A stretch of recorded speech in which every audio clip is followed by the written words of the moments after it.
Le guide suprême en Iran apparaît pour la première fois depuis le début de l'offensive israélienne. Ali Khamenei, menacé par l'État hébreu, on le sait, se terre dans son bunker, mais donc il a réagi, regardez, à travers un message vidéo. On est en train de le traduire, ce message vidéo. En attendant, regardez, ces propos ont été rapportés par les médias d'État iraniens. Les Américains doivent comprendre que toute intervention militaire entraînera sans aucun doute des dommages irréversibles.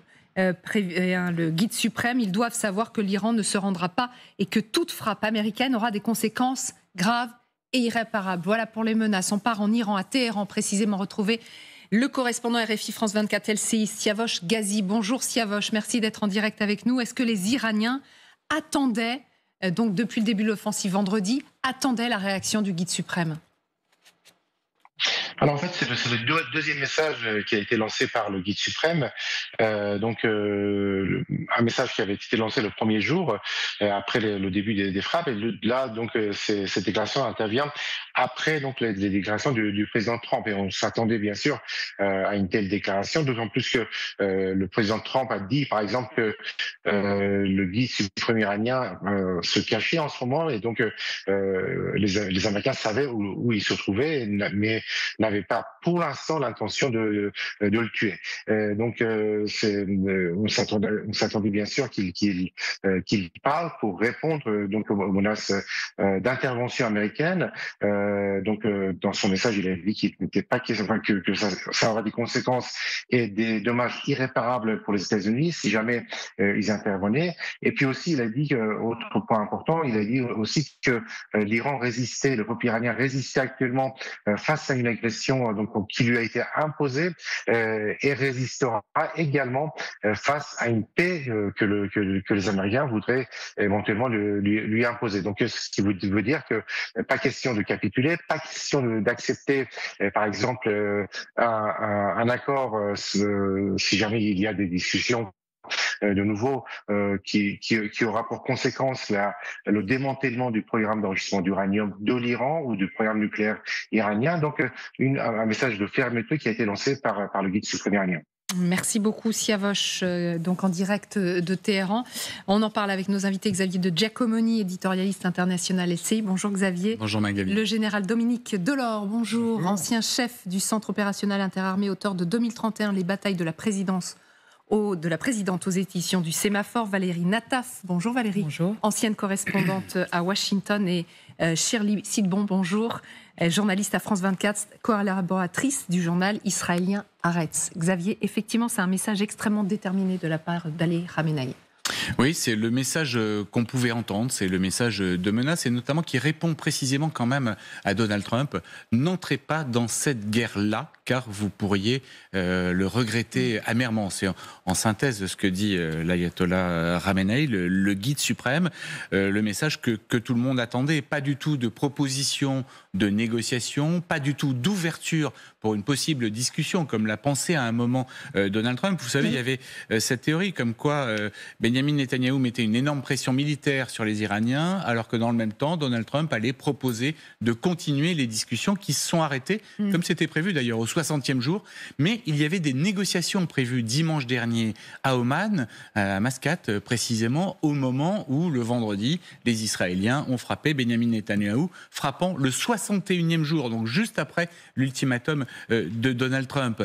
Donc là, on voit bien que pour le guide, l'important est d'empêcher les Américains de rejoindre le petit Satan, c'est ainsi qu'il l'appelle. D'ailleurs, dans son texte, il ne parle jamais d'Israël. Non. Il peut employer l'expression petit Satan. Alors là, il faut voir en détail, il faut tout traduire. Et il peut employer aussi l'entité sioniste. Exactement. Alors, dans ses propos aussi, et Siavosh Ghazi en parlait, il dit « La nation iranienne s'oppose fermement à la paix imposée, tout comme elle s'opposera fermement à la guerre imposée, tout comme elle s'opposera à la paix imposée, et cette nation ne se soumettra pas à l'imposition de qui que ce soit. » La paix imposée, qu'est-ce que ça veut dire ?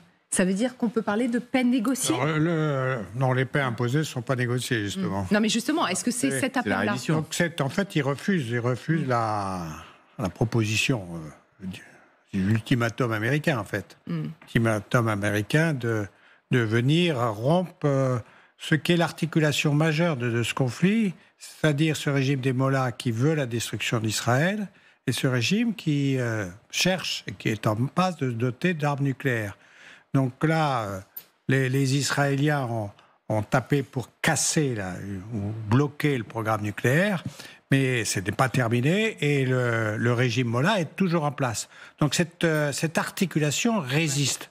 Alors là, les Américains, enfin le président Trump a mis un ultimatum au guide suprême qui semble le refuser complètement, et donc vraisemblablement on va vers l'étape suivante, c'est-à-dire un engagement probable, parce que les conditions militaires sont optimales, et donc s'il y a un moment pour y aller, c'est maintenant. Mais alors, il empêche Donald Trump d'entrer en guerre juste par la menace. Il ne propose rien.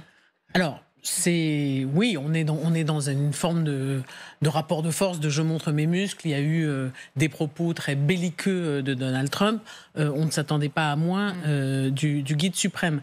Ce qu'il faut savoir, c'est que les Israéliens sont persuadés que les Américains vont entrer en guerre, d'après ce que je comprends. Et entrer en guerre n'est pas le bon terme, en fait. Pardon, je vais me corriger tout de suite. Ce qu'on comprend de ce qui se dit à la Maison-Blanche et de ce que pensent les Israéliens, c'est une série de frappes tactiques sur des sites et des cibles bien précis, ceux qui contiennent les installations nucléaires, mais pas au point de provoquer un changement de régime. C'est ce que disent les conseillers de Donald Trump à la Maison-Blanche. Changer de régime, non. Les priver de la bombe atomique, oui. Les buts de guerre sont évidemment différents. Cette tentation militaire des États-Unis, justement, on en vient parce qu'il y a eu un conseil de défense hier à Washington. On attend maintenant la décision de Donald Trump. Va-t-il engager son pays, effectivement, dans le conflit au Moyen-Orient ? Et comment, dans quelle ampleur? Une posture à rebours de tout ce qu'il a toujours été. Vous vous souvenez de ses discours pendant la campagne, mais aussi pendant son premier mandat. Pour le moment, il n'a pas arrêté sa décision. Mais il y a quelques allusions qui nous semblent de plus en plus claires, comme hier, quand il affirme « Nous avons maintenant le contrôle complet et total du ciel iranien ». Qu'est-ce que ça vous inspire? Jusqu'ici, ça avait été revendiqué par les Israéliens. C'est les Israéliens qui le contrôlaient. Quand il dit « nous », ça veut dire que les États-Unis, ça y est, sont déjà impliqués? Avec cette phrase, en effet, il dit qu'il y a une association, que oui, les Israéliens ont fait ce qu'ils ont fait avec l'appui américain, avec les armes américaines. En disant le oui, le nous, c'est vrai que là, il indique qu'il y a un sort commun, un sort joint. Maintenant, on n'est pas très clair comment ça va se traduire sur le terrain, mais c'est vrai que on imagine au maximum, enfin, c'est ce qu'on peut imaginer concrètement et logiquement, que ce soit les sites dont on a parlé jusqu'à maintenant, c'est quelques sites qu'Israël ne peut pas atteindre et que les États-Unis pourraient atteindre.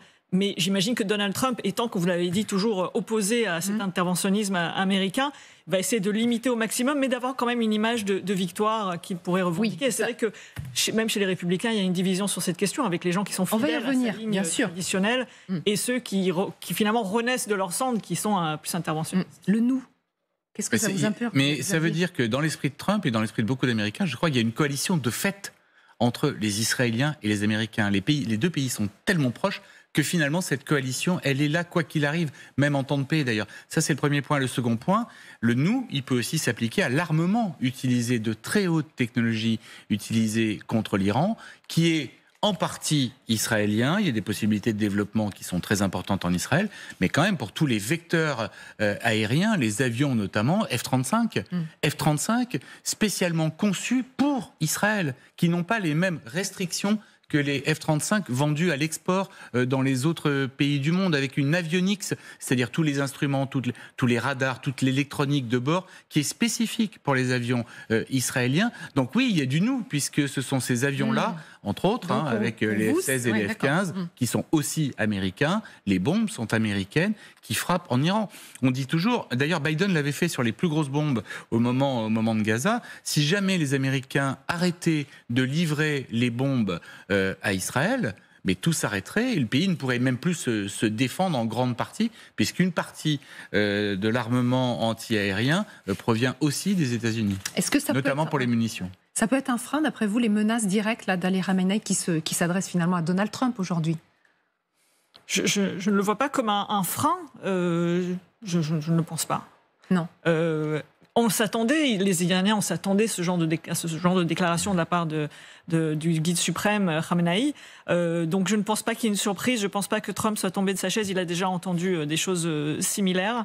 Maintenant, c'est vrai qu'il ne veut pas. Ça lui rappelle aussi ce que lui, il a dit pendant toute sa campagne et pendant tout son temps à la Maison-Blanche, en étant hostile à ce type d'intervention et sachant qu'il a avec un Netanyahou qu'il ne maîtrise pas forcément et qui, lui, veut aller plus loin. Et qui lui met la pression. Il peut renverser un régime et pense que ça peut être. Et dit que ça peut être une solution au problème, alors que tout le monde dit que ça ne peut pas résoudre le problème dans son entier. Mais alors justement, sur le changement de régime, effectivement, les buts de guerre, on a bien compris, sont différents pour Donald Trump et Benjamin Netanyahou. Mais vous avez vu l'évolution de Donald Trump quand même, quand hier, il dit « Nous savons exactement où se cache le soi-disant guide suprême, c'est une cible facile, nous n'allons pas l'éliminer, du moins, pas pour l'instant, mais notre patience arrive à bout. » Ce qui est très étonnant, de mon point de vue, en étant ici et en étant en contact avec un certain nombre de personnes, c'est qu'on a l'impression que c'est Benjamin Netanyahou qui dicte d'une certaine manière une partie de la politique que mène Donald Trump dans la région. Je le dis avec prudence parce qu'on ne connaît pas le secret des conversations et on sait que les hommes ne sont pas en même temps des amis de 30 ans. Mais il y a dans le jusqu'à-boutisme de Benjamin Netanyahou quelque chose qui parle à l'oreille de Donald Trump. Et donc, malgré les sondages qui sont très défavorables à un engagement américain, je parle des sondages américains, 16% des Américains seulement sont favorables à un engagement des États-Unis dans le conflit, et ils sont 53% à y être hostiles chez les républicains. Pourtant, on voit bien, on verra, il y a un bruit de botte quand même, un bruit d'avion plus exactement, excusez-moi. Oui, bien sûr. Il n'y aura pas de troupes au sol, mais on sent que la tension monte et que Donald Trump est peut-être, je vais rester très prudente, sur le point de donner son go à des frappes, une fois encore, tactiques sur des cibles repérées, celles qu'on connaît, et qui permettent, avec les moyens américains, de détruire une partie des infrastructures nucléaires iraniennes.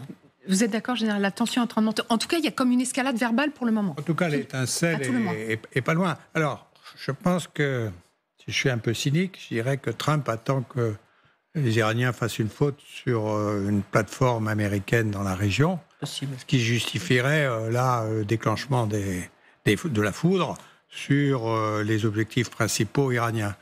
Alors pour le moment, les Iraniens font très attention justement à ne pas provoquer les Américains dans tout le golfe arabo-persique et à ne pas toucher à une quelconque plateforme. Et manifestement, ils ont passé la consigne à tous les groupes qui peuvent être favorables, les groupes chiites qui peuvent se trouver en Irak ou ailleurs, pour surtout ne pas toucher à un seul cheveu américain. Donc là, on est quand même très très près de l'explosion parce qu'ils touchent à un seul cheveu. Ça, c'est la grande foudre. Parce que ce qui se passe en ce moment, vous avez d'abord, comme j'ai dit tout à l'heure, c'est les conditions optimales pour des opérations aériennes approfondies sur les sites nucléaires en utilisant l'armement américain et donc les équipages américains. C'est optimal parce que les Israéliens ont nettoyé le ciel, maîtrisent à peu près toutes les défenses solaires qu'ils ont détruites ou neutralisées. Et donc, c'est un moment extrêmement favorable. Par contre, ce qui manque, c'est le faux pas iranien. Pour le moment, il n'est pas commis, justement. C'est assez... Parce qu'il est attendu pour vous. Il est attendu. Oui, parce que il touche un seul cheveu américain et ça y est, on peut y aller. Parce que ça ne sera pas les Américains qui seront engagés. C'est les Américains qui, au-delà des mots, auront touché à un intérêt ou à un citoyen américain. Donc on est quand même dans une grande période de tension. Et comme on sait historiquement, ce genre de petites flamèches peuvent démarrer assez facilement. D'une manière ou d'une autre. Mais donc c'est extrêmement dangereux. Mais c'est vrai qu'au fil des jours, juste parce que vous avez vu la citation de J.D. Vance, le vice-président américain, parce qu'on se disait il y a des signes. Au fil des jours, on sent quand même que ça se précise du côté des États-Unis. Il y a quelque chose qui est intéressant. Je ne peux pas la lire, Xavier. C'est là, oui. Le président a été clair, l'Iran ne doit pas avoir d'enrichissement d'uranium, et il l'a répété, que cela pourrait arriver de deux manières. La manière agréable ou l'autre. Ça se précise. Oui, ça se précise. Et d'ailleurs, c'est pour ça que Khamenei a parlé aujourd'hui. C'est pour ça qu'il fait des menaces aussi précises, le guide suprême, en disant il nous sera plus facile de frapper les bases américaines qu'Israël. Pour une raison simple, il suffit de regarder la carte. Israël, c'est à peu près 1500 km depuis l'Iran pour aller frapper. Les bases américaines, elles sont juste de l'autre côté du golfe Persique qui porte bien son nom. On est à peu près sur du 500 km pour frapper Qatar, Koweït, Bahreïn, où sont les principales Émirats arabes unis, où sont les principales bases américaines. Et là, il y a énormément de personnel. Ce sont des dizaines de milliers d'Américains qui travaillent sur ces bases, plus d'une centaine d'avions qui ont été renforcés. Et là, on revient à J.D. Vance. On voit un déploiement de forces aériennes américaines qui n'arrête pas en fait. Hier, on avait 32 ravitailleurs qui traversaient l'Atlantique. Ce matin, on avait à nouveau une dizaine d'avions, gros porteurs, à nouveau des KC-46 ravitailleurs pour les avions. On parle de F-22, un avion qu'on voit très très rarement, parce qu'en plus, c'est pas un avion qui est très très utile aux Américains. En l'occurrence, c'est un chasseur de supériorité aérienne, c'est-à-dire qu'il combat les autres avions. Il fait très peu de bombardements. Cet avion-là a été déployé comme si vraiment les Américains voulaient à minima montrer tous leurs muscles, quitte à voir s'ils allaient s'en servir.